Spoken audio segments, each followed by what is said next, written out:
Dear friends, I'm Operator Starsky, and this is day 1104 of Russia's illegal and unprovoked aggression against Ukraine. What on earth has happened in the Oval Office? Did the White House align with Kremlin? Ukrainian drones hit Russian targets 1,400 kilometers away, and Europe unites against Russian terrorism. My dear friends, this is the Frontline Focus. Let's roll. Obviously, Russian officials are attempting to undermine the proposed mineral agreement between the United States and Ukraine. Kremlin spokesperson Dmitry Peskov suggested that such a deal would not benefit Ukraine, and he also implied that Russia could offer the US a more favorable arrangement. Internationally wanted war criminal Vladimir Putin also highlighted Russia's vast reserves of rare earth materials, indicating willingness to collaborate with the US in this sector. It is worth mentioning that Russian state media is strategically timing the release of certain Kremlin statements to exploit shifts in the US Ukrainian relations.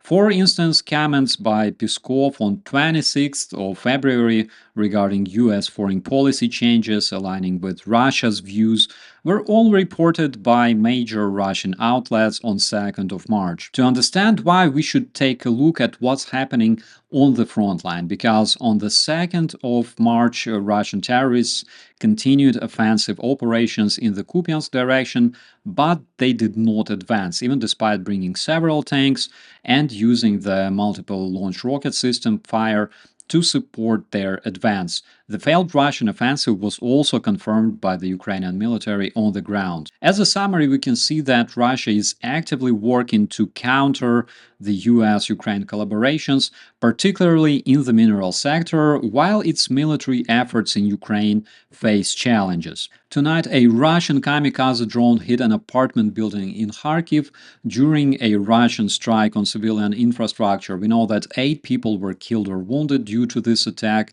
including a 7-year-old. Also tonight, one of the biggest Russian oil refineries, Bashneft, in the city of Ufa, was visited by good Ukrainian drones. The refinery is located 1,400 kilometers away from the Ukrainian border, which is absolutely impressive. This refinery is known for producing 60 different products, including all sorts of fuel for the Russian military.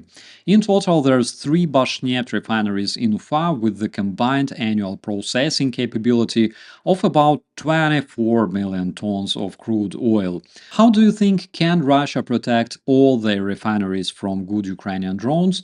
Please let me know if you think it's possible. Now, before switching to this disgraceful event that took place in the White House the other day, let me remind you about this one. And I want to ask you a very simple question tonight. Do you want Ukraine to win this war? I want the war to stop. Now, let's talk about what is wrong with the US communications and what can be improved. Over the past couple of weeks, I've seen a lot of people trying to find a complex explanation to a simple question: why American President Trump is so aggressive towards Ukraine in his rhetorics. Why does he attack Ukrainians at the same time endorsing invader and war criminal Putin as a good guy who wants peace for his people? Before speaking about why, let's talk about what as far as communications. At this point, the main narrative employed by the White House based on their communication is that Donald Trump doesn't seek victory for Ukraine because he doesn't consider Putin as an aggressor. For example, in his recent post, Donald Trump called to worry less about Putin, and generally in all his previous publications, he referred to Putin as a good guy. We can see a really strong policy as far as the US communications that American officials are forbidden to call Putin an aggressor, which can be clearly seen, for example, in the US proposed resolution in the United Nations, or, for example, during the hearings in the Senate. Mr. Feinberg, did Russia invade Ukraine?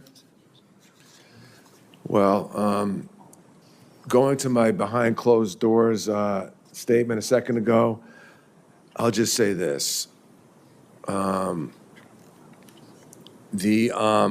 And generally, the reason Donald Trump and J.D. Vance even started attacking President Zelensky in the Oval Office was literally to shut him up. Personally, to me, it seemed as if they didn't want the words about Putin's war crimes to be spoken in front of the US media, which, by the way, not all came from the United States, because we know that Russian media were also invited. At this point, it's obvious that the idea of helping Ukraine win the war is completely unacceptable in the White House, and the deal itself was not about helping Ukraine win.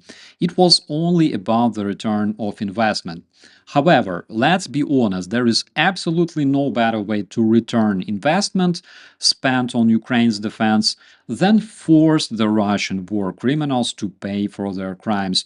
And that would not only bring back the money invested in Ukraine's defense, but also reinforce collective security and remove the Russian terrorist threat forever. Considering Lavrov's statement that Russia will not be forced to stop its aggression against Ukraine, plus all the cases of Russia violating the ceasefire before 2022, it is absolutely pointless to even try talking them out of war. On the other hand, helping them lose the war is absolutely essential. How can we achieve this? First of all kinds of experts anticipate that Russia will face financial crisis within the next year if current dynamic at the front line is preserved. Boosting the trade with Russia will only prolong the war while choking the Russian aggressor economically, and providing more support to the Ukrainian defenders will accelerate the collapse of the Russian aggression.